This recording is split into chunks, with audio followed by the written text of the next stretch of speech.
Welcome to part 2 of this series. Today I'll be going over the next 3 things that you need to do in order to secure your perfect dream home.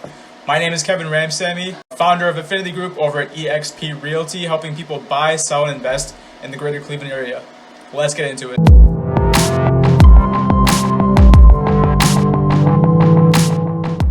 So before you watch this video, you're going to want to go check out Alex's. I'll put the link right up here. He basically breaks down everything that you're going to want to do before you even start looking at homes. This is the fun part. The very first thing that you're going to do right after you get your pre-approval letter is start looking for homes. At this point, you're going to want to give all your criteria to your realtor, and you're going to want to give them, your beds, how many bedrooms you want, how many bathrooms you want.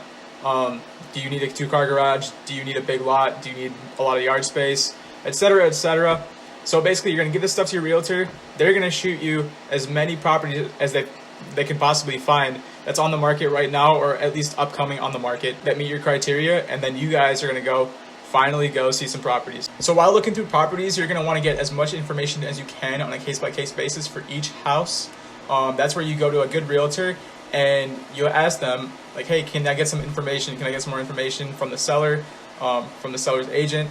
And see what you can find out about it, why they're selling the property, what are some major fixes that need to happen in order for you to move in, will it pass inspection, etc., etc. Just ask the main questions about what's going to happen if you were to put an offer on this property.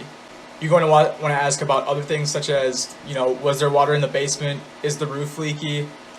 How old is the garage? How old is the roof?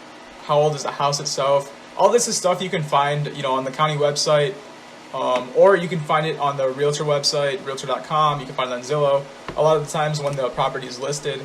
However, it is good to go through the agent and ask the agent. That way, you get the most accurate answer possible, because a good agent will eventually go over and talk to the seller's agent, give the seller's agent a call and talk about exactly what needs to happen with the property in order for it to sell. That brings us to step 2 of the process, which is finally submitting an offer. So to do this, you need to talk to your agent. You walked into an amazing property, you love it. Tell your agent, hey, I need to write an offer. I'd like to make an offer on this place. And then a good agent will eventually ask you, what price would you like to put down? And then no matter what price you say, they will get back to you with a CMA, a comparable market analysis, based on different properties in the area that they notice that are the same as the one that you like. That way they're able to get a good understanding about what the property is actually worth and what offer you can make that would be competitive in the current market. So the offer is a beast in and of itself. There's so much that goes into it that we can't fit it into one video. However, we'll be making a separate video in the future about the offer and what to put into an offer. So finally, step 3 is acceptance and being under contract. So once the offer is accepted by the seller's agent and the sellers, you will be under what is known as contract. So basically, you have a binding agreement between yourself and the sellers, which is amazing. Basically, you're going to have 3 things happen when you're in this under contract phase. Step 1, you're going to have the appraisal and the inspection. The inspection is basically where you're going to hire an inspector.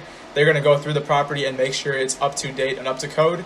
The appraiser is going to come by to the property and make sure that it's worth what you're offering. Phase 2 of being under contract involves getting an actual commitment for the mortgage and for the loan. So at that point, you'll be applying for an actual mortgage. It's usually written into the contract that you'll have 5 or 7 days to file your application to your loan officer and have them return a formal mortgage commitment within 30 days afterwards. So the final step in being under contract is what's known as the removal of contingencies.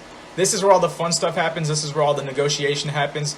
Because what removal of contingencies is it's when the inspection comes back, there's an inspection report, and there's usually a list of things that you as the buyer can choose to have fixed by the seller.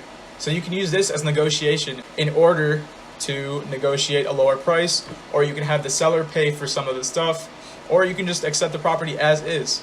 So at this point, that's the end of being under contract. And once you've done that, you're finally ready to close, get the keys for your house, and move into your brand new home. Hey guys, I hope this was super helpful for you guys.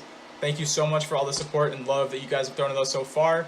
Please be sure to like, comment, and subscribe for the YouTube algorithm. It'll help us so much in growing our page and growing our business. And if you guys need absolutely anything in the future, please feel free to reach out. I'll throw our emails and numbers down in the comments below. All right, talk to you guys soon, and thank you so much again.